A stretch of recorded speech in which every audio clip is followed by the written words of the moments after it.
Primero los Corintios capítulo 1, vamos a leer los versos 10 al 17 y el sermón de hoy está en forma de pregunta y se titula ¿Está dividido Cristo? Leamos la palabra de nuestro buen Dios. Os ruego, hermanos, dice Pablo, por el nombre de nuestro Señor Jesucristo, que habléis todos una misma cosa y que no haya entre vosotros divisiones, sino que estéis perfectamente unidos en una misma mente y en un mismo parecer. Porque he sido informado acerca de vosotros, hermanos míos, por los de Cloe, que hay entre vosotros contiendas. Quiero decir que cada uno de vosotros dice, yo soy de Pablo, yo soy de Apolos, y yo de Cefas, y yo de Cristo. Y aquí está nuestro punto. ¿Acaso está dividido Cristo? ¿Fue crucificado Pablo por ustedes? ¿O fuisteis bautizados en el nombre de Pablo? Doy gracias a Dios que a ninguno de vosotros he bautizado, sino a Crispo y a Gayo, para que ninguno diga que fuiste bautizado en mi nombre. También bauticé a la familia de Estéfanas, de los demás, no sé si he bautizado a algún otro. Pues no me envió Cristo a bautizar, sino a predicar el evangelio, no con sabiduría de palabras, para que no se haga vana la cruz de Cristo. Amén. Durante las últimas semanas hemos visto cómo Pablo abre esta carta estableciendo en primer lugar los cimientos del evangelio. En los primeros versículos que estudiamos semanas anteriores, Pablo, inspirado por el Espíritu Santo de Dios, nos recordó quiénes somos en Cristo. ¿Recuerdan? Somos santos, llamados y apartados por gracia, no por mérito propio. Luego, en los versículos 4 al 9 que vimos en el sermón anterior, Pablo nos mostró quién es quien sostiene esa identidad que ya tenemos en Cristo, o sea, santos. ¿Quién la sostiene? Y Pablo responde que quien sostiene esa identidad hasta el final es el Dios fiel que no deja inconcluso lo que comenzó. Hasta aquí todo ha sido indicativos. O sea, verdades que describen la obra de Dios en favor de su pueblo, lo que somos, lo que tenemos en Cristo. Hasta estos 9 versículos todos han sido indicativos. Pero ahora, a partir del versículo 10, Pablo cambia de tono y pasa de los indicativos inmediatamente a los imperativos, a los mandamientos, a las demandas.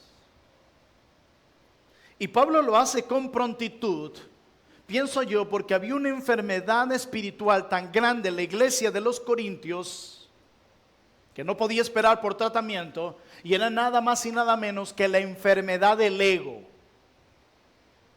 Una iglesia que en lugar de gloriarse en Cristo, comenzó a gloriarse en sus líderes. Una comunidad que cambió la confesión histórica de Jesús es el Señor por yo soy de este. Y como un padre que ve a su hijo enfermar de algo que puede costarle la vida y que sabe que no puede esperar más para entender dicha enfermedad, Pablo interrumpe los indicativos para atender la infección del orgullo que había en los corintios. ¿Por qué? Porque lo que estaba en peligro no era solo la comunión entre los hermanos de la iglesia en Corintio, sino la cruz misma, el evangelio mismo es lo que es puesto en peligro cuando la iglesia de Cristo se divide por favoritismo por sus líderes. Y en medio de esa crisis de profundo orgullo, Pablo lanza una pregunta que corta como un bisturí. ¿Está dividido Cristo? Y esa es la pregunta que hoy también debemos responder. Porque cada vez que el ego reemplaza a Cristo en el centro, la iglesia comienza a fragmentarse, la cruz comienza en un sentido a vaciarse de poder y el evangelio se vuelve irreconocible. Por eso lo que espero argumentar para ustedes en esta mañana es lo siguiente.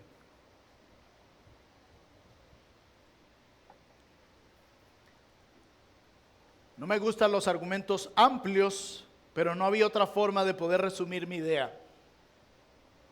Cristo no puede ser repartido en bandos. Y cuando lo intentamos, somos nosotros quienes terminamos rotos. Esa es la realidad. Y quiero que estudiemos o desarrollemos este argumento bajo dos puntos principales. Quiero que veamos en nuestro primer punto de los versos 10 en adelante al 16, ¿por qué razón al dividir en Cristo en bandos somos nosotros los que terminamos rotos? ¿Por qué? Bueno, en primer lugar, porque las divisiones descarran la unidad que Cristo compró con su sangre. Y en segundo lugar, la razón por la que cuando dividimos a Cristo en bando terminamos nosotros rotos, la segunda razón es porque las divisiones vacían la cruz de su poder y destruyen nada más y nada menos que el evangelio de nuestro Señor Jesucristo. Así que sin más preámbulo, veamos en primer lugar la primera razón de por qué es tan destructivo para nosotros el dividir a Cristo o repartirlo en bandos. Y en primer lugar es porque las divisiones descarran la unidad que Cristo compró con su sangre. Versículo 10 de 1 Corintios 1. Os ruego pues, hermanos, por el nombre de nuestro Señor Jesucristo, que habléis todos una misma cosa y que no haya entre vosotros divisiones. Pablo está haciendo un ruego. Noten cómo comienza: os ruego pues, hermanos, en el nombre de nuestro Señor Jesucristo. Él está involucrando en este ruego hacia los corintios a la autoridad más alta que existe. No hay autoridad más alta para la iglesia que no sea Jesucristo. Y Pablo invoca a esa autoridad para hacer un ruego a la iglesia en el nombre del Señor y por la autoridad que le ha dado el Señor. Y como bien señala un siervo del Señor acerca del ruego inmediato de Pablo, él dice: este tipo de apelación que hace Pablo normalmente viene después de mucha argumentación. Como por ejemplo, cuando usted lee la carta a los Romanos, usted lee por 11 capítulos, indicativos tras indicativos. Hemos sido justificados. Estamos unidos a Cristo y no a Adán. Hemos sido libres del pecado gracias a Cristo. La elección ha sido soberana en ustedes, indicativo tras indicativo. Y luego de eso, tú llegas a Romanos capítulo 12, versículo 1, donde vienen los imperativos, y es donde Pablo dice: os ruego, hermanos, por las misericordias de Dios, que presentéis vuestros cuerpos como sacrificio vivo y agradable al Señor. Después de 12 capítulos, es que viene el imperativo. Y lo mismo sucede con Efesios. Después de 3 capítulos hablándoles de las riquezas de la gracia de Dios que tienen en Cristo, es que Pablo los llama a vivir una nueva vida. Pero en este pasaje parece haber una urgencia. No hay 12 capítulos, no hay 3 capítulos, hay solo 9 versículos de indicativos. Inmediatamente os ruego en el nombre de vuestro Señor Jesucristo que no se dividan. Es inmediato. No hay tiempo para tantos indicativos, porque la situación es grave, no podía esperar, y la urgencia obliga a Pablo a apelar desde el principio a los imperativos. Le dice: les ruego por la autoridad de Cristo que habléis todos una misma cosa y que no haya entre ustedes divisiones. La palabra traducida aquí como divisiones proviene del griego schismata, que describe el desgarramiento violento de una tela o de una red de pesca. Esa es la palabra que Pablo usa y en lo que él está pensando. Cuando él piensa en divisiones, usa precisamente esta palabra. Describe un desgarramiento violento de una tela o de una red de pesca. De hecho, es la misma palabra que se usa en Marcos capítulo 15, verso 38, para describir el velo del templo que se rasgó cuando Cristo murió. Es la misma palabra. Algo que se desgarra violentamente. Es algo como esto. Algo que debería permanecer unido, firme y útil para cumplir su propósito,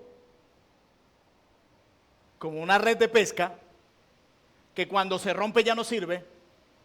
Algo que debería permanecer unido para cumplir el propósito por lo cual fue diseñado, está siendo violentamente desgarrado y roto en pedazos, impidiendo que cumpla el propósito por el cual fue diseñado.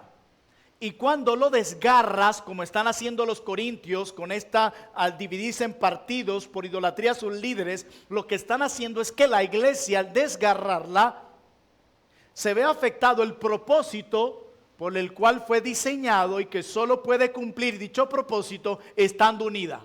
¿Se entiende? Tú y yo sabemos por la palabra que Cristo Jesús, mediante su sangre preciosa y derramada en la cruz, nos hizo un solo cuerpo. Él murió para reunir en uno, como leía nuestro hermano David en Juan 17. Él murió para reunir en uno a los hijos de Dios que estaban dispersos. Pero en la iglesia en Corinto, los creyentes estaban desgarrando ese cuerpo que Cristo había unido a través de su muerte y resurrección, al agruparse detrás de líderes humanos, creando facciones dentro de la iglesia. Estaban haciendo que la iglesia cumpliera el propósito por la cual fue diseñada, promoviendo divisiones al dividirse en bandos.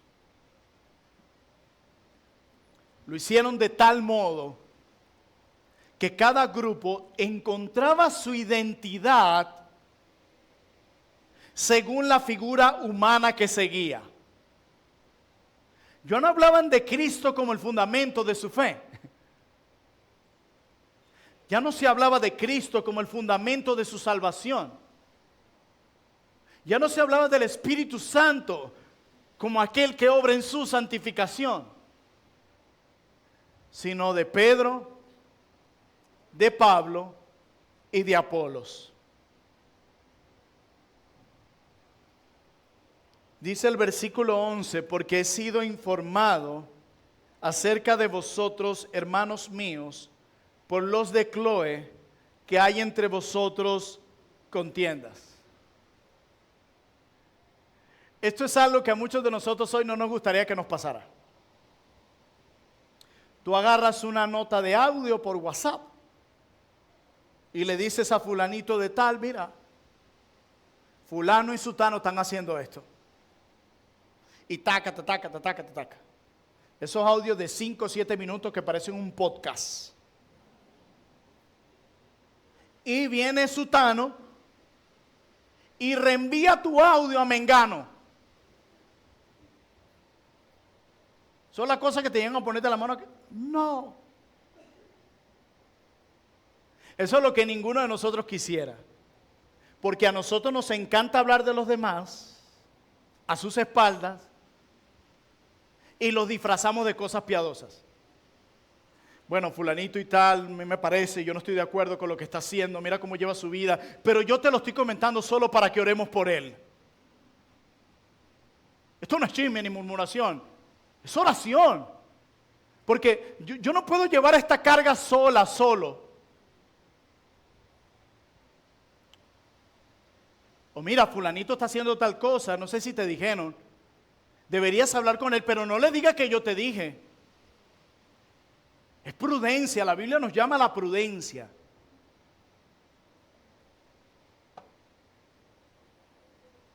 Bueno, aquí Pablo dice, los hermanos de Cloé me echaron el cuento.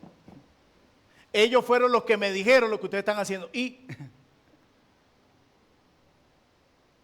por eso ten mucho cuidado cuando alguien venga a ti, a una conversación, y haya un tercero involucrado que no esté presente. Tarde o temprano tú tienes que escuchar a todas las partes. Y más si el caso se da por primera vez. Cuando ya tú conoces el patrón, ya tú dices, aquí no hay mucho que dudar. Lo vamos a hablar con fulano, pero aquí no hay mucho que dudar. Pero cuando es la primera vez, yo te aconsejaría, ya va, yo no puedo dar ningún veredicto aquí sin escuchar a la otra parte. Tú no te imaginas cuántas decepciones te puedes evitar y cuántos problemas si haces un juicio como la Biblia nos llama, un sano juicio, no según las apariencias, no según una sola versión. Cuando en la conversación se menciona algo más, detelo, ya, vaya. Fulanito no está aquí. Pero es que quiero compartirte esta carga de oración. No, fulanito no está aquí. ¿Cómo yo sé que tú no me estás mintiendo? O como decimos en buen criollo, que tú picaste adelante para proteger tu reputación. Porque a nosotros nos gusta así. Se arma un lío y enseguida vamos, mira, me pasó esto, fulano me hizo esto. Y la otra persona, si es un verdadero cristiano, debería decir, stop. Déjame escuchar a la otra parte. Y tú no tendrías que tener temor a eso. Es como cuando dices, mire, es que alguien me dijo, a mí siempre me gusta decir, ¿quién fue ese alguien? Pero es que quiero proteger su reputación. ¿Quién fue? Si yo requiero explicación, detalle, ¿cómo hago? ¿Hablo con el chico invisible? No, Pablo dice claramente, los hermanos de Chloe me informaron y no lo hicieron a modo de chisme, sino para poder buscar solución a algo que estaba haciendo daño a una iglesia que podía ser de mucho bien en el lugar donde estaba. Y el problema está en el verso 12. Quiero decir, Pablo explica el versículo final del 11, a qué se refiere con contiendas. Quiero decir que cada uno de ustedes dice, yo soy de Pablo, yo de Apolos, yo de Cefas y yo de Cristo. Yo soy de Pablo, decían algunos, orgullosos de haber sido enseñados por el fundador de la iglesia en Corinto. No, para mí, ¿tú sabes quién fundó esta iglesia? Pablo, ese es el mío. Yo soy Team Pablo. Otros decían, yo soy de Apolos, presumiendo de la elocuencia y el conocimiento escritural de este maestro alejandrino que era, según Hechos 18:24, varón elocuente, y no solo eso, era poderoso en las escrituras. Pablo pudo haber sido el fundador, pero no tenía la elocuencia ni la exégesis tan buena de Apolos. Yo soy de Apolos. No, yo soy de Cefas. Otro grupo se jactaba de su relación con Pedro, uno de los apóstoles que caminó con Jesús y que fue testigo ocular del ministerio terrenal de Jesús. Y hay un grupo más. No, yo soy de Cristo. A mí esto me da más miedo. Porque ellos tenían aires de superioridad espiritual, decía un comentarista, como si ellos fueran más espirituales de todos los demás por no tener un líder humano. Y sí, muy probablemente mucha gente de aquí hacia acá dice yo soy de Cristo, pero acá lo hacen simplemente para sobresalir y mostrar aires de superioridad. Nuestra iglesia, reformados, calvinistas, nosotros no tenemos denominación. No, si tienen una denominación, son los sin denominación. Nosotros somos más espirituales, no estamos con esas divisiones, ese tema de confesiones históricas, nosotros lo que la palabra diga y nada más. Sí, esas son las mismas declaraciones de las sectas. Les encanta la ambigüedad. Yo soy de Cristo. Y para entender un poco esta pelea necesitamos mirar un poco al contexto cultural del que estaba rodeado esta iglesia y por qué llegaron a abrazar esta tendencia. Escúchenme bien, la batalla retórica, la lealtad a las escuelas de pensamiento y el prestigio intelectual propios de la cultura griega se habían infiltrado en la iglesia del primer siglo. Lo que rodeaba a los corintios era una cultura que exaltaba el intelecto, que exaltaba la retórica y que les encantaba colocarse de un lado al otro dependiendo de las escuelas de pensamiento. Ellos estaban acostumbrados a escuchar de las diferentes escuelas filosóficas y de ver a las personas parcializarse según la escuela filosófica, los estoicos, los epicúreos, los platónicos. Y Pablo dice, ese tipo de cosas son natural allá en la cultura. Que la gente agarre bandos por preferencia según su nivel de intelectualidad o retórica. Eso es natural allá en la cultura sin Cristo. Pero en la iglesia esto no debe ser natural. Esto más bien una enfermedad mortal que está fracturando al cuerpo de Cristo, dividiéndolos e impidiendo que cumplan el propósito por el cual fueron diseñados. Tal divisiones se alimentan es del orgullo, hermanos. De la comparación envidiosa. Y de un deseo carnal de pertenecer a un sector más espiritual o más prestigioso que el otro.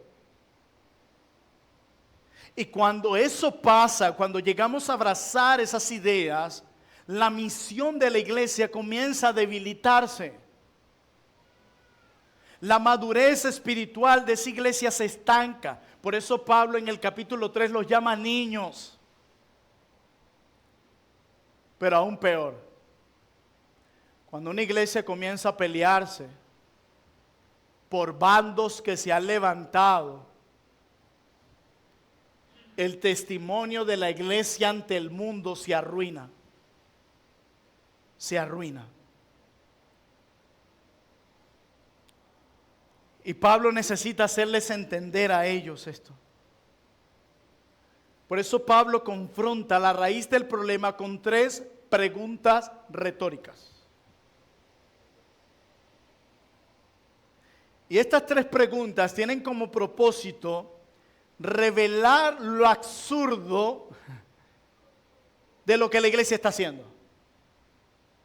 Y yo no sé si tú lo sabías, pero a veces, y con tristeza lo digo, a veces los cristianos hacen cosas absurdas. A veces los cristianos dicen cosas absurdas y piensan cosas absurdas.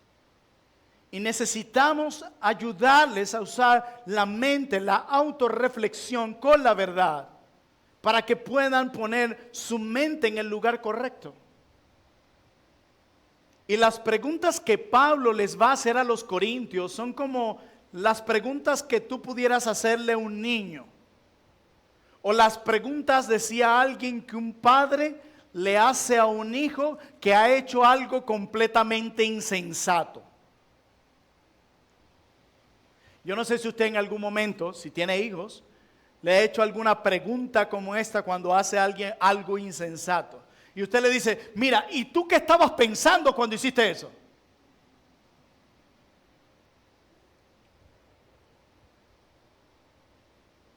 ¿O tiene algún sentido lo que hiciste?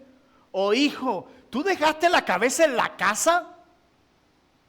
¿Por qué no pensaste en eso que hiciste? Bueno, esas son las preguntas que Pablo va a formular a ellos para hacerlos despertar. Y la primera pregunta está en el versículo 13. ¿Acaso está dividido Cristo? ¿Cuál sería la respuesta a esa pregunta? No.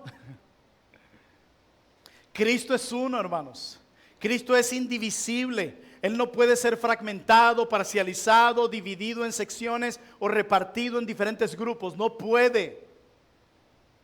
Si Él es uno, Pablo les dice, ¿cómo pueden ustedes ser muchos en cuanto a diferencias de identidad si el Cristo en quien ustedes están unidos es uno? Segunda pregunta. Y esta es hasta un poquito chocante. ¿Fue crucificado Pablo por ustedes? ¿Cuál es la respuesta? Obviamente no. Pablo no murió en una cruz romana por los pecados de los corintios, decía alguien. Pablo no derramó su sangre por la redención de nadie. Si Cristo murió por ustedes, dice Pablo, si Él pagó el precio de rescate por ustedes, ¿cómo pueden ustedes otorgarle autoridad salvadora a un hombre? Se lo está diciendo una iglesia. Si Cristo fue quien murió por ustedes, si Cristo fue quien pagó el rescate por ustedes, ¿cómo pueden ustedes poner su confianza última en alguien que no derramó su sangre ni entregó su vida por ustedes? Tercera pregunta. ¿Fuiste bautizados en el nombre de Pablo? ¿Cuál es la respuesta? No. Si fueron bautizados, dice Pablo, en el nombre de Cristo, unidos pública y espiritualmente con Él en su muerte y resurrección, ¿cómo pueden sentirse más identificados con un líder humano que con el Señor que los rescató del dominio de las tinieblas? ¿Cómo puede ser posible? El bautismo los une espiritualmente a Cristo, no a Pablo, no a Apolos, no a Cefas. Y Pablo lo que está haciendo es mostrándole lo absurdo de su comportamiento infantil. Ay, miren en los versos 14 en adelante. Esta sección que voy a leer no es para personas sensibles. Verso 14, doy gracias a Dios que a ninguno de ustedes he bautizado, sino a Crispo y a Gayo. Y ahí se levantó la primera persona y se fue. 15, para que ninguno diga que fuiste bautizado en mi nombre. También bauticé a la familia de Estefanas, de los demás. No sé si he bautizado a algún otro.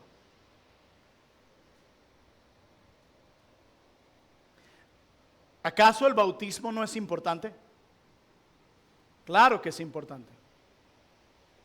El bautismo es una ordenanza sagrada instituida por Cristo mismo. Pero Pablo está diciendo algo profundo aquí.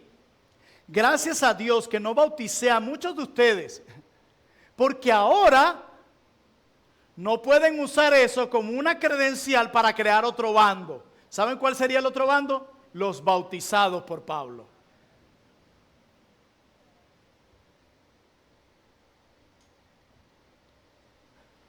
Y si bauticé a alguien más no me acuerdo. Para nuestra generación hipersensible eso sería un choque. ¿Cómo puede ser? Yo pensé que se había dado cuenta hasta la franela con el versículo de Mateo 28 que yo tenía ese día. Ahora entiendo por qué me dejó tanto tiempo en el agua. Hoy la gente se molesta porque a veces se le olvida a uno el nombre. No me llamó en mi cumpleaños. Es un pastor malvado.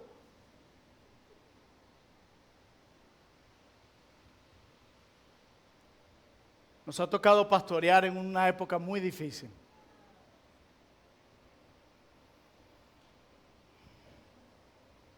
Algo que debía unirlos en Cristo se había pervertido en algo que los separaba. Lo que debía unirlos los está separando. No hay duda que las divisiones desgarran la unidad que Cristo compró con su sangre. Por eso siempre debemos pensar y preguntarnos, ¿esto que yo voy a decir promueve la unidad de mi iglesia o puede causar una división en mi iglesia? Esta forma de pensar con respecto a mi iglesia promueve la unidad o puede traer división a mi iglesia. Esto que yo estoy albergando en mi corazón promueve la unidad o puede traer una división en la iglesia. Y esto es bueno hacerlo, queridos hermanos, porque tenemos la idea de que, bueno, yo no me puedo quedar con nada, tengo que decir lo que hay aquí. A veces no todo lo que viene a nuestra mente hay que decirlo.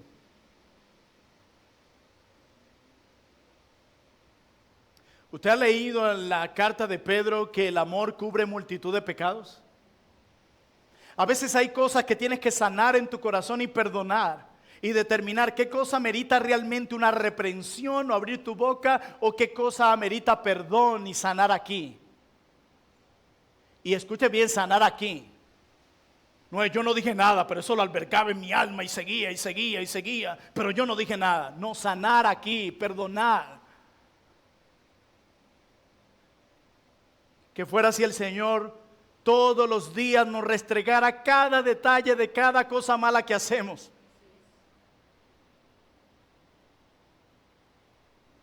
De los pecados que Dios te ha permitido ver por gracia. Hay una lista grande que Él no ha puesto frente a tus ojos, y no andarías con vergüenza todo el tiempo.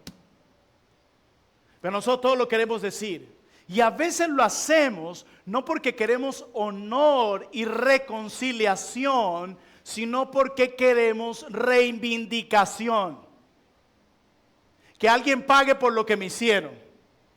Que sepan que no lo están haciendo bien, que sepan que no me están dando el cariño que yo necesito como miembro de esta iglesia. Que sepan que no se están comportando como cristianos. Y a ti, ¿quién te dice las cosas? Y a ti, ¿quién te pone en su lugar? ¿Por qué razón dijiste eso o albergaste eso aquí? ¿Por qué? Porque querías simplemente que se te complaciera en algo, que la gente supiera que no te mostraron afecto como querías, o porque estabas interesado en la gloria de Cristo. Seamos honestos.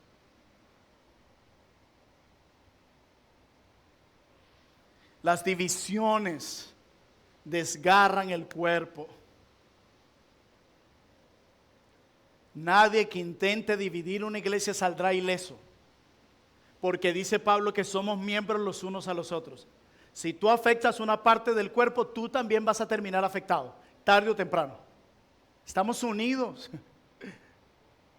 Por eso piensa que esto que yo dije, que quiero decir o mencionar o que estoy albergando aquí, promueve la unidad o la paz o la división. A veces nos toca sanar aquí. Escuchaba a alguien que había sido entrevistado esta semana y decía, mira, yo he tomado la decisión muchas veces de ceder la razón a personas por la sencilla razón de que prefiero paz en ocasiones antes que tener la razón. Y a veces sencillamente, siempre y cuando no sea algo debido o muerte, definitivamente uno dice, voy a pasar por alto esta ofensa. Pero sanarla aquí, no recordarla siempre acá, sanarla aquí. Pero no solamente las divisiones afectan al cuerpo cuando nos dividimos en bandos, sino en segundo y último lugar, y lo que es todavía peor, las divisiones vacían la cruz de su poder y destruyen el evangelio.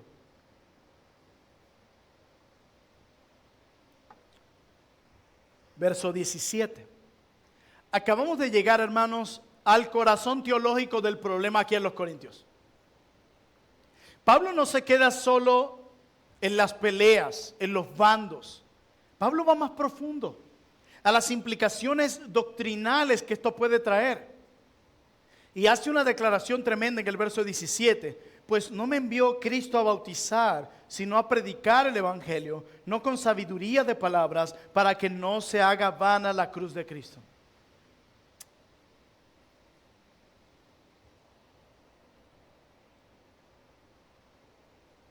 Pablo está diciendo,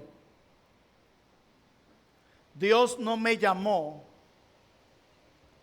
a crear academias apostólicas de estilos de maestros eclesiales. Pablo dice, Dios no me llamó a eso. Dios me llamó es anunciar al Cristo crucificado. A eso Dios me llamó, a que tú admires y creas en el Cristo crucificado, a que tú adores al Cristo crucificado. No para que la iglesia se divida en bandos de qué pastor o líder es más sabio, inteligente o buen predicador. Pablo dice, Dios no me llamó a eso. Y Pablo distingue dos maneras opuestas de predicar. Dice, no con sabiduría de palabras.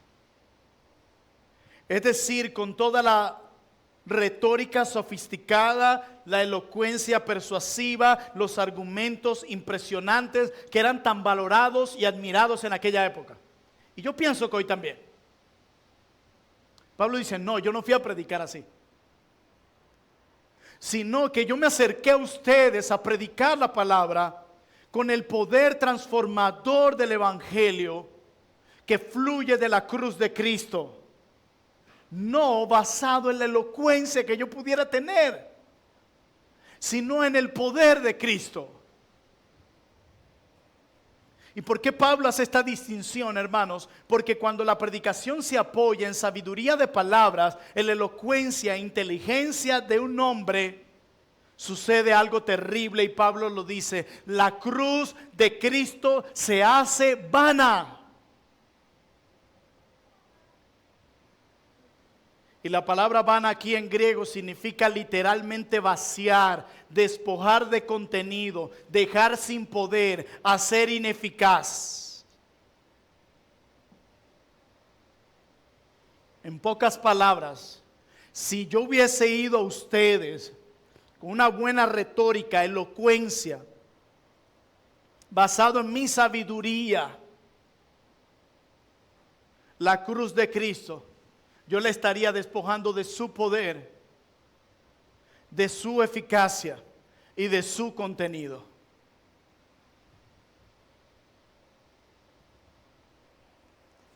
La cruz de Cristo se convertiría simplemente en un símbolo decorativo, despojada completamente de su poder salvador y transformador. Hermanos, no hay nadie que se aferre a la cruz de Cristo verdaderamente con lo que ya es y ha hecho, que no sea transformado, cambiado. Y el problema que me produce tristeza a mí es que veo que la fe de muchos cristianos hoy está fundamentada en reel de YouTube y en frases de puritanos que publican en sus estados, y ya tú no ves ni texto bíblico, y si lo ves ni siquiera explicado. Ahí se fundamenta nuestra fe.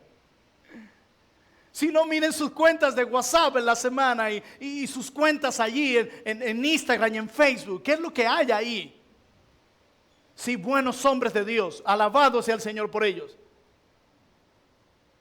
Pero de la abundancia de nuestras redes sociales indica de qué está lleno nuestro corazón. Ya no hay palabra. Por eso cuando estamos en una consejería o una reunión decimos, porque acuérdate que el pastor tal dijo, hay un sermón muy bueno de aquella hermana que dijo, hay un artículo bien poderoso que leí. Ya no se abren las escrituras. Y si se abren es solo para citar Juan 3:16 y Romanos 5:8 o el Salmo 23. Hermanos, muchos de ustedes llegaron hoy pasando toda la semana sin leer sus Biblias y orar. ¿O estoy mintiendo? Pero creen que lo hicieron bien porque vieron 3 videos cortos y un artículo en Aviva Nuestros Corazones y ya creen que ya avanzaron en la vida cristiana. Por eso nos desplomamos cuando la prueba viene y la tentación viene. Porque nuestra vida no está arraigada en la palabra. Y estos hombres están puestos ahí para llevarnos a Cristo y a la Escritura, no a ellos en sí mismos. Por eso hay una reunión y nadie puede ir a las páginas de la Biblia. Nadie ni siquiera ya cita a los profetas. Nadie. Por eso ya yo no soporto una cuenta más con reel de sermones de siervos de Dios. Ya estoy saturado de eso.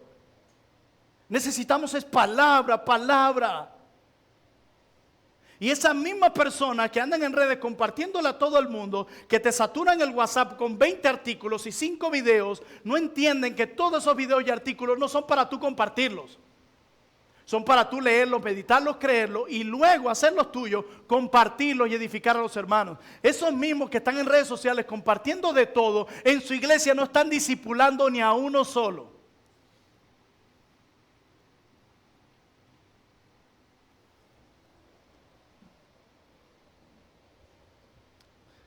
Mejor que yo siga.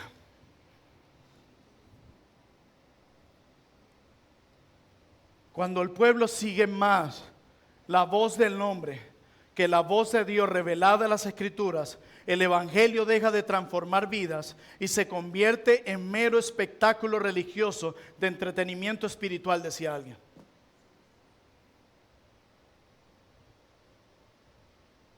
Este es el peligro mortal que está viendo Pablo en los Corintios y el peligro mortal que yo veo en mi propia iglesia. Un evangelio, escúcheme bien, un evangelio sin el poder de la cruz es completamente impotente. Quita la cruz, quítala. ¿Y qué queda? Quítala. De esta forma podemos rastrear muchos de los males y enfriamientos espirituales por el que estamos atravesando muchos. Hemos desplazado la cruz. Las hemos hecho a un lado. Y un evangelio sin el poder de la cruz es impotente para ayudarte en la tentación. Es impotente para sostenerte en medio de la prueba. Es impotente para darte identidad.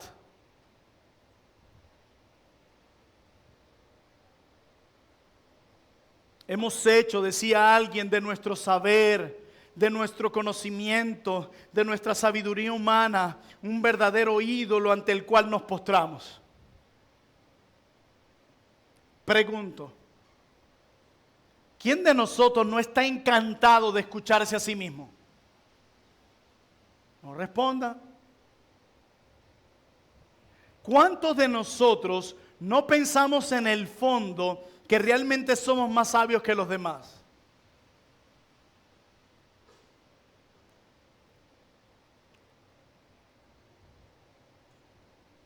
Y más en nuestra época donde muchos de ustedes ya llegan el domingo con un montón de información que ya leyeron, escuchan el sermón de sus pastores y dicen, ah, ya yo sé eso, yo leí un artículo en estos días de eso. Ah, yo vi un sermón ya de eso. O sea, son tiempos difíciles para ser pastor. Una generación muy distraída y consumista. Y como acabo de decir, citando a este siervo de Dios, hemos hecho de nuestro saber, de nuestro conocimiento, de nuestra sabiduría humana, un verdadero ídolo ante el cual nos postramos. Todo el mundo quiere tener ahora un podcast, una página en Instagram, que ni siquiera lleva el de su iglesia, porque estoy buscando la autopromoción y si puedo monetizar, muchísimo mejor. Y son miles, es una cosa impresionante lo que hay, impresionante. Las redes sociales nos dieron la plataforma ideal para alimentar el ego. Antes solo te tocaba RCTV y Venevisión y para entrar ahí un protocolo. Ahora cualquiera agarra la cámara del celular, un microfonito aquí, ya es boom. Las redes sociales han sido usadas para mucho bien, pero también para mucho mal.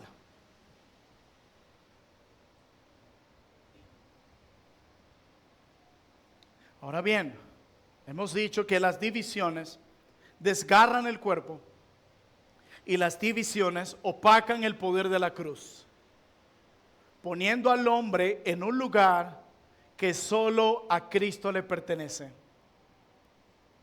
Pero recuerden, dividir a Cristo en bandos termina rompiéndonos a nosotros. Nosotros somos los que salimos perdiendo porque Cristo no puede ser dividido. Ahora bien, ustedes dirán, bueno, allá los corintios, gracias a Dios no somos como ellos. Aquí nadie tiene la franela con la cara de Rubén y de Plinio. Aquí nadie anda haciendo alarde de esto o aquello. Gracias a Dios somos una iglesia humilde. Voy a darte unas aplicaciones. Y te quiero demostrar de qué otras formas esta idolatría pastoral se puede manifestar en nosotros hoy. En primer lugar, cuando abrazamos esa mentalidad de que solo el pastor puede. Una de las formas sutiles de esta idolatría pastoral se manifiesta hoy en la mentalidad de que solo el pastor puede hacerlo.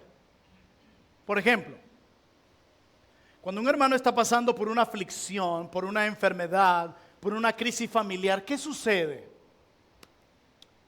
Varios hermanos o un hermano le visitan o le escriben. ¿Cómo estás? ¿Cómo te sientes? ¿Cómo la estás pasando? Pero resulta que esa persona llega un momento de molestia. Y la pregunta es, ¿por qué se molesta? No porque nadie la llamó, no porque nadie la visitó, sino porque el pastor no estuvo ahí.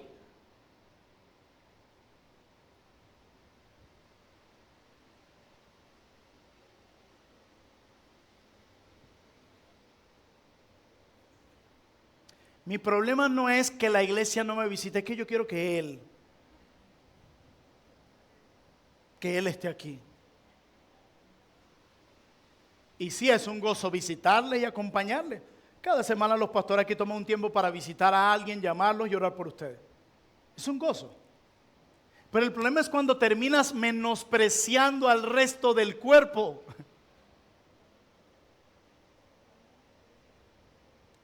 Y a veces me temo de que, como decía mi hermano Davis, vemos al pastor como el jerarca, el cacique, como si esto fuera una empresa. Y todavía peor, porque no vemos al resto como una familia, como mi familia. ¿Sí me hago explicar? Es lo mismo que pasa cuando alguien toma un montón de decisiones por sí mismo. Y luego te dice, necesito que ores por mí, bendito Dios. Y eso, para que el avión en el que me voy mañana a los Estados Unidos no se caiga. ¿Y de cuándo tú planificaste un viaje a los Estados Unidos? Hace tiempo. ¿Y sabes cuál es la razón por la que no puedo compartir esas cosas de mi vida contigo para que me acompañes, ores conmigo y me des consejo? Porque no te veo como mi familia. Yo no te veo como mi familia. ¿Sabes por qué razón yo puedo escuchar que alguien está enfermo y necesitado y me hago de la vista gorda de visitarlo y ayudarlo económicamente? Porque no lo veo como mi familia. Yo no puedo irme a dormir tranquilo cuando sé que mi madre, mi padre, mis hermanos o alguno de mis sobrinos está mal. Porque son mi familia. La razón por la que vivo aprovechándome de un hermano cuando hacemos algún negocio y porque yo quiero ganar, es porque no te veo como mi familia. Y puedo seguir la lista. La razón por la que yo puedo recorrer el mundo sin importar si yo estoy ahí o no es porque no los veo como mi familia. Y por cierto, si en esa situación difícil no fue nadie ni siquiera a visitarte y nadie te llamó, pues perdona, sana. Sana. Te congregas en una comunidad de pecadores. Y no está bien, no está mal desear ser visitados, llamados, no me malinterpreten. Pero cuando esta cosa te domina, usted quiere arrasar con todo aquel y el que no te visitó se convierte inmediatamente en tu enemigo y el domingo le pones, como decimos coloquialmente, cara de cañón. ¿Saben lo que es una cara de cañón? Y a veces tú rastreas y esa persona tiene los mismos problemas en su casa y en el trabajo. Vive demandando de todo el mundo atención y tiempo. Y en la iglesia siempre ausente. Son como la apendicitis en el cuerpo, ¿sabes? Que nunca hace nada y cuando aparece, para causarte un problema. ¿O no, mi hermano Octavio? Pero yo quiero que tú seas de bendición para otros y no una carga. La Biblia dice que todos tenemos el Espíritu Santo, ¿verdad que sí?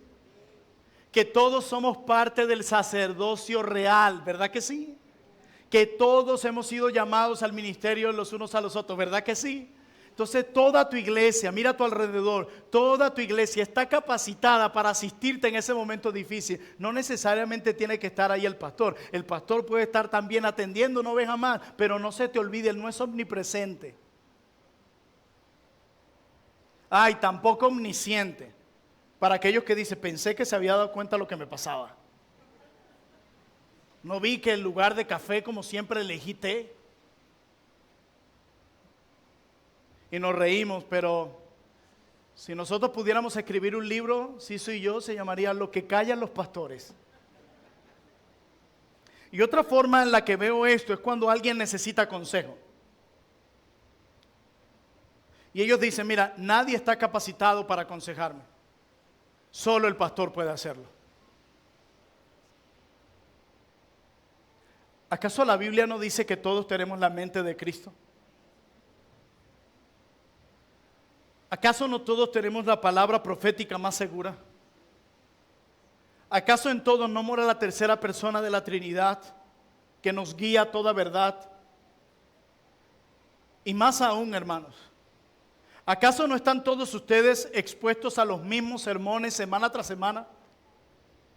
¿No están siendo equipados con las mismas clases, la misma doctrina cada semana?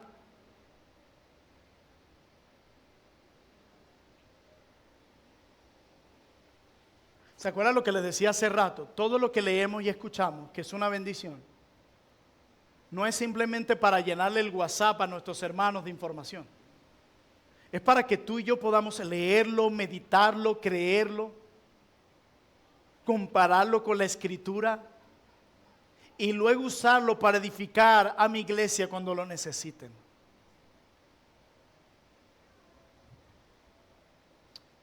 Todos tus hermanos están capacitados para guiarte. Ahora bien, no me malinterpreten. Yo no estoy diciendo que no está bien buscar consejos del pastor, ¿no? Todo el año aquí hay consejerías. Pero hay casos complejos, es verdad, que requieren mayor madurez, mayor experiencia, como pasó en el caso de Moisés recibiendo el consejo de Yetro. El problema es cuando vamos al pastor de manera ciega, ignorando los maravillosos recursos, las piedras vivas que el Señor puso cerca de mí para ser aconsejado y guiado. Y yo a veces me pregunto, les voy a ser sinceros, ¿será que cuando alguien pide una consejería con los pastores, realmente no sabe lo que tiene que hacer?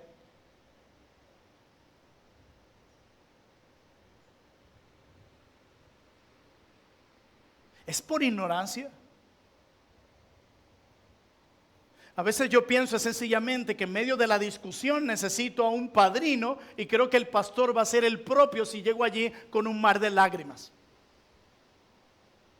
Y no voy a él porque ignore lo que la Biblia dice, sino porque necesito un apoyo en este lío. ¿Y saben qué es peor? Que las palabras del pastor se convierten en palabras de Dios. ¿Ustedes les ha pasado eso? Mira, mi hermana, tienes que hacer esto, esto y esto y esto. ¿Por qué? El pastor me dijo. ¿Y sabe quién termina metido en tremendo problema? Este que está aquí. Pablo le dice a Timoteo que persista en aquello en lo que él se ha persuadido. Timoteo, si lo que yo te he dicho, tú estás seguro que proviene de la palabra, de la verdad, ve y dilo como algo que viene de la verdad. No, Pablo me dijo, Pablo me dijo, Pablo me dijo, Pablo me dijo. No, De hecho, lo que estás escuchando aquí, lo que no sea verdad, recházalo. Pero no vaya diciendo que el pastor dijo, el pastor dijo, el pastor dijo. Eso es otra forma de idolatría pastoral.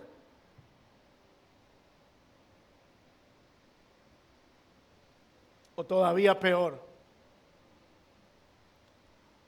cuando estoy viviendo una crisis y corro al pastor antes que a Cristo. Personas que vienen a ti y no han orado previamente, no han abierto las escrituras buscando dirección y recordando lo que sus pastores por años le han enseñado. Esa es la diferencia entre codependencia y verdadero liderazgo.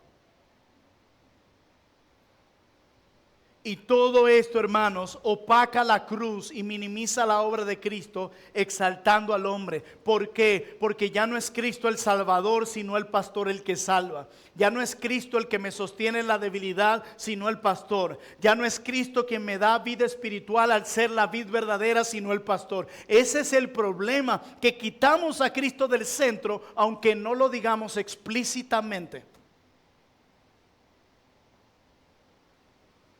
Ay, yo me quiero bautizar, pero Pastor Plinio, ¿puede ser usted el que me bautice? Yo me voy a casar, pero Pastor Rubén, ¿puede ser usted el que me case?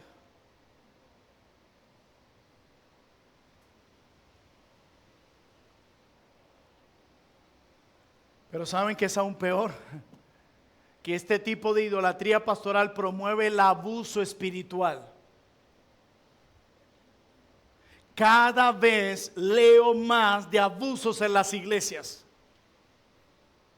Y esto es triste y lamentable. Personas que han sido profundamente heridas por líderes tiranos y abusivos. Los papis espirituales. Pero lamentablemente a veces la iglesia es responsable de promover este tipo de abusos en la iglesia. ¿Por qué? Porque debido a que el pastor ha sido puesto en un pedestal, sus palabras se convierten en las palabras de Dios, y cuando eso sucede, cuando un hombre es visto como intocable, sus palabras también son como intocables. Pero por último, esto agota a los líderes. Agota. Cada vez son más los pastores que están abandonando el ministerio por agotamiento físico, mental y espiritual. ¿Por qué? Porque no solamente están haciendo su labor, sino que están haciendo la labor de los miembros. Piensen en un equipo de fútbol donde tienes a 11 jugadores en el campo, pero resulta que el capitán del equipo está haciendo la labor del defensa central, del lateral derecho, del mediocampista y del delantero. ¿Cómo cree que va a terminar ese hombre en los primeros 30 minutos, si es que llega? Mira, ni Cristiano Ronaldo, que él es el mejor jugador del mundo, haría eso. Los que dijeron lo contrario se me salen. Ni siquiera él. Ay, ay, ay. ¿Y cómo terminará ese equipo? Perdiendo y agotado. Bueno, hermanos, lo mismo pasa en la iglesia. Cuando el pastor no solamente está cumpliendo su llamado, sino que está haciendo la obra que corresponde a los miembros. Así terminan, agotados, destruidos y enfermos. Y luego que terminan así, la iglesia se lo entrega así, todo destruido y enfermo, a Katy y a Maripaz. Ustedes a partir de ahora cuiden a este enfermito. Hace poco hablaba con un hermano que sirve en un ministerio. Y él me decía, contándome su testimonio, él dice, hace tantos años salí de una iglesia por problemas serios eclesiológicos, o sea, de la doctrina de la iglesia. Y yo le decía, ¿cuál fue ese problema? ¿Por qué te saliste de esa iglesia? Porque en esa iglesia el pastor lo hacía todo. Los miembros solo eran espectadores. Te pregunto, ¿quién de ustedes se saldría de una iglesia donde el pastor es el que lo hace todo? Levanten su mano. ¿Qué hacen aquí? No, mentira. yo lo haría. Eso no es una iglesia. Una iglesia donde la iglesia no hace nada, yo saldría corriendo de ahí. Estos son diversos tipos de idolatría pastoral en nuestros días. No estamos tan lejanos a los corintios. Hermanos, volvamos a la pregunta que hicimos al inicio. ¿Está dividido Cristo? ¿Fue crucificado Plinio por ustedes? ¿Fuiste bautizado en el nombre de Rubén? La respuesta es no. Cuando ponemos a los pastores en pedestales y los convertimos en salvadores, estamos intentando dividir a Cristo. Y en el proceso no dividimos a Cristo, porque Él es indivisible. Él no se puede dividir. Lo que sí pasa es que terminamos rompiéndonos unos a otros. Vaciamos la cruz de su poder, promovemos el abuso espiritual, el desgastamiento espiritual y destruimos el testimonio de la iglesia. Por eso, mis queridos hermanos, el llamado es claro. Volvamos a Cristo como nuestro único Salvador y Pastor. Recuerda, tu pastor no es el príncipe de paz. Los líderes de tu iglesia no son el Mesías prometido. Solo Cristo es el único mediador entre Dios y el hombre. Solo Cristo llevó sobre sus hombros del madero que merecías cargar, no tus pastores. Solo Cristo obedeció al Padre en todo y murió por los culpables, resucitando para nuestra justificación. Hermanos, solo Cristo es el Cordero sin mancha que derramó su sangre preciosa para reconciliar a sus enemigos y hacerlos hijos. Solo Cristo se ofreció como sacerdote y como sacrificio y ahora intercede por los suyos hasta hoy, no tus pastores. Solo Cristo tiene autoridad a dar los cielos y en la tierra, no tus pastores. Solo Cristo reina sobre las naciones con vara de hierro y pastorea a su pueblo con manos de misericordia, no tus pastores. Solo Cristo es el camino, la verdad y la vida y nadie viene al Padre sino por Él. Solo Cristo es el fundamento y la cabeza de la iglesia, no tus pastores. Solo Cristo nos invita y nos dice: venid a mí todos los que están trabajados y cargados y yo los haré descansar, no tus pastores. Más bien ellos necesitan a ese Cristo también. Solo Cristo es la roca inconmovible. Solo Cristo es el león de Judá que venció. Solo Cristo es la luz de los hombres, el pan de vida, el buen pastor, el admirable consejero, el Dios fuerte, el Padre eterno, el príncipe de paz. Solo Cristo, no tus pastores.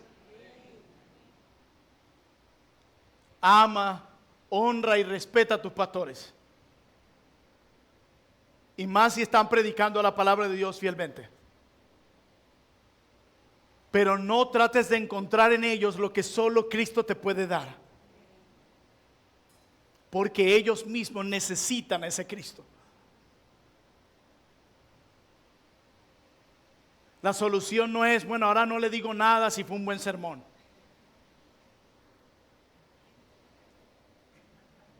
No, esa no es la solución. La solución es honrarlos, amarlos y cuidarlos. Se habla mucho del pastor cuidando a la iglesia, pero poco de la iglesia cuidando al pastor. Esto no quiere decir que menosprecie su labor, que menosprecie su llamado. No. Solo recuerda que él es un siervo débil que necesita de Jesús tanto como sus ovejas. No lo olvides. Si hay algo que queda claro aquí es que Cristo solo es digno de tu adoración y confianza. Hermanos, a Cristo sea la gloria por los siglos. No nos dividamos en bandos nunca, porque terminaremos rotos, opacando el poder de la cruz de Cristo, promoviendo el abuso espiritual y el desgaste de nuestros líderes. Que Cristo sea el centro de tu vida y de esta iglesia. Y que puedas encontrar en el poder de la cruz lo que necesitas para lidiar en tu dolor y en tu tentación. porque en Cristo hay poder, en tus pastores no. Permítame orar.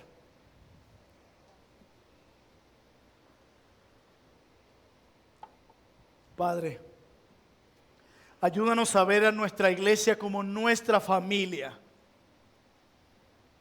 Amar a nuestra iglesia. Valorar nuestra iglesia, los dones y las personas que has añadido en esta iglesia. Hermanos que también están aprendiendo, que también a veces tropiezan, que también a veces nos hieren y a quienes también nosotros herimos. Ayúdanos a cultivar la gracia y el perdón en medio nuestro y a valorar esta familia hermosa que tú nos has dado. Ayúdanos, Señor, a cuidar de nuestros líderes, recibiendo toda verdad con la que somos equipados por medio de ellos, respetando la autoridad que tú les has dado, pero no poniéndolos en el lugar que a ti te corresponde. Ellos no tienen el poder de transformar nuestras vidas. Ellos no tienen el poder de salvar a los pecadores. Ellos simplemente su deber es traer con amor la verdad, guiarnos a ti, donde realmente podemos hallar el verdadero gozo, paz y transformación.